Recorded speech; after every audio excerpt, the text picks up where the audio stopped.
Hey guys, welcome to another episode of Witches of the Moon. I am one of your hosts here. I am Dia, aka Ori of OrioOasis.com. And for any more information on that, check the description. This week we are talking about pendulums. Now, pendulums is literally one of the first things I learned how to use. Coming from a Roman Catholic background, of course, I grew up with a rosary, prayer beads. But as I transitioned into Wicca, I used my rosary for a long time as a pendulum.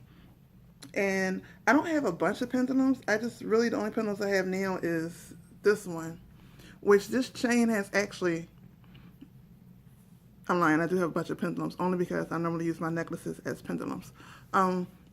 But I haven't used them in a while. I normally only use this one and one more.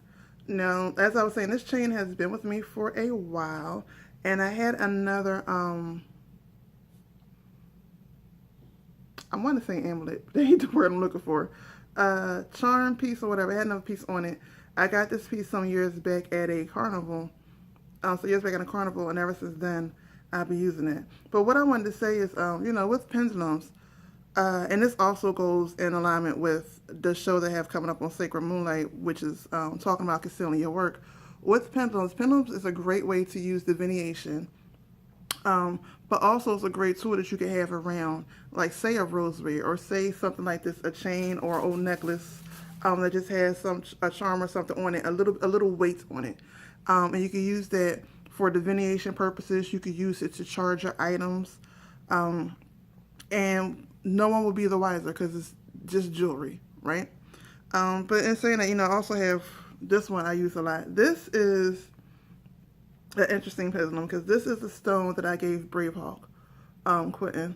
It's a green quartz. I gave him the stone, and what he did was he turned the stone into a pendulum for me. So, with that being said, you can use this to get answers. Now, mind you, you're normally going to get either yes or no to the answers.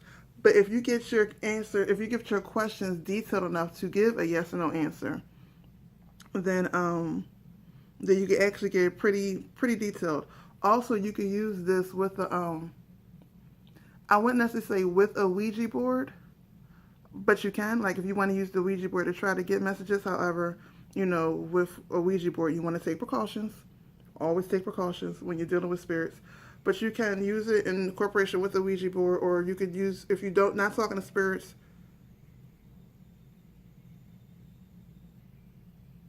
I'm sorry, I forgot my dryer was on. I was trying to figure out what the hell that noise is. That's my dryer. I'm sorry, y'all. Okay, you can use this in connection, like I said, with a Ouija board, or you can write out the letters. Make sure you just give it enough space. And what you can do is, you can ask specific questions. You can ask questions about dates. I have given readings where, especially around this time, when we're getting close to Samhain, a lot of people, when they come to me, they don't necessarily ask for a reading to talk to someone, but sometimes around this time of year, I still have not learned to control this, but around this time of year, a lot of people who have passed over want to use it to communicate, and this is a great way. Normally what happens is when I'm trying to figure out who the person is, I'll use this and I'll say, did you pass away in the past 5 years? And they'll say yes or no. Did you pass away in the past 10 years? And they'll say yes, like there's a spirit here right now. Did you pass away in the past 5 years? Someone passed away in the past 5 years. What is your name? Does your name start with a T? Does your name start with the M? Does your name start with an M? And a lot of times it looks like your arm's moving, but anybody who's ever held the pendulum, you can actually feel the energy going through the pendulum. So your name doesn't start with your M. The name starts with a T. I already know who this is. I already know who this is right now. That's spiritually around me. You're my cousin, aren't you? I had a cousin, y'all, who passed away about 5 years ago. See? About 5 years ago. Not to the date, but she was a really close cousin. She's a crazy cousin. And this is the reason why I'm saying when you're using this to talk to spirits, you got to be careful, because this particular cousin right here, I love her to death, but she wasn't a goody two-shoes, and she wasn't ashamed to tell you. If it was time to get down, she get down. So she's one of the spirits, you know, that I use or use or talk to or go to when things get a little hectic and I need somebody who is not all uppity and prudish. I'll leave it at that to get the things done. However, but even though this is my family, she's a trickster. She is a total trickster. She loves jokes. She loves games. She does stuff just for fun. She has moved stuff around in my place just for shits and giggles. But I'm going toy left. However, like I said, but you can use the pendulum to talk to them. And I'm going to have to do some divination with her after I'm done with this video. Because now that I know that she's like literally right near me. Which totally took my video left because I forgot what else I was going to say. I really did.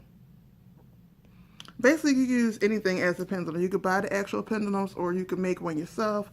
I like to use old jewelry because one, it connects to me. I don't really like wearing things around my neck, so any necklaces and stuff I get, I normally wrap the chain around and wear it as a bracelet with the charm still on it. Oh, excuse me. And that's that. And I totally forgot where I wanted to go with this video because I was not expecting it.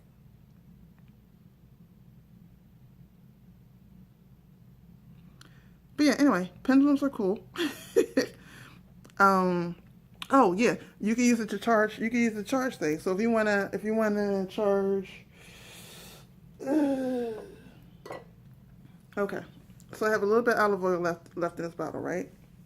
So say if I wanted to charge the olive oil, I'll hold my pendulum up, and normally it'll go in a circle. I'll let the pendulum know I want to charge it. Let me move back so you can see my arm. I'll let the pendulum know I want to charge it, and the pendulum will start going in a circle. And it'll charge it. And it'll stop when I say stop, or it'll stop when it's actually done. Also, you can use the pendulum to see if something is charged. So you can see how much is charged. Like, okay, how charged is this bottle? Which this bottle really shouldn't be that charged because I don't really use this olive oil for any spiritual workings like that. I think as far as charging, but I lied. Or I lied to myself, spirit lied to me. How charged is this bottle? I mean, it was sitting on my altar, but I didn't charge this bottle. Not at all. Okay, so you also actually asked me a question. Does this item need to be charged more? Yes. So even with all that, it's still saying it needs to be charged more. Yeah, my spiritual work be no joke, man. Spirits don't leave me alone. Also, if you're starting out and you're not sure which items to use, you're kind of confused, I don't want you to get stuck on this. However, you can ask the pendulum, should I use this herb in this work? Should I use this stone in this work? Always ask the pendulum, first of all, tell the pendulum to show you yes, no, or maybe. Because for everybody, it may be different. Like for some people, straight back is yes, this way is no, and then kind of in a circle is maybe. However, that may not work for you. So always ask your pendulum, which way is yes? Show me yes. Let me put my arm up. Show me yes. Show me no. You see how my arm twitched? Show me no. Show me maybe. Show me maybe. And give it a second, because the cursor has to stop the motion that it's in to go the other way. So once you know that, you can ask tons of questions. Is work charged? Is this charged? Now, what I will say is that when you work with a pendulum, you have to be emotionally detached, because if you are very attached emotionally to a situation, your vibration can force the pendulum to give you an answer other than what is spiritually correct. It can give you the answer that you want to hear. Like say if you want to know if this guy likes you, you really, really like this guy, this girl, whatever, you really like this person, and you want to know if this person likes you back. And you're saying, and while you're doing it, you're saying, I hope this person like me, I hope this person like me, I hope this person like me. In your head, is chanting and it's sending that energy into the pendulum, so you can get an incorrect response that way. So make sure whatever you're asking, whatever you're doing it, you are emotionally detached from the situation, so that you can get a proper response from spirit. I work with pendulums a lot. I have found out pendulums is one of the easiest ways for me to find out who's for me and who's against me. Normally I don't care who's against me, but when it starts interfering with my life, then I'm like, all right, who is this? Okay. And then I go accordingly. Sometimes nothing's done depending on the person. Sometimes things have to be done. Um, that's about it. So I think I'm about to start rambling. And I need to go check on my food. And don't forget to comment, rate, and subscribe, y'all. Tomorrow's my birthday, so the celebration is about to get started. I'm cooking a bunch of food. That way tomorrow I ain't got to cook anything, so I'm not going to be here. And I don't want to hear nothing from my husband and kids. I don't want to hear nothing about they hungry. It's going to be meals in there for them to eat. They can leave me that alone. And yeah, so enjoy your weekend, because I definitely will. Don't forget to comment, rate, and if you're not subscribed, you obviously are watching, so you might as well subscribe. Don't forget to watch everybody else's videos, and I'll see you next week. Peace.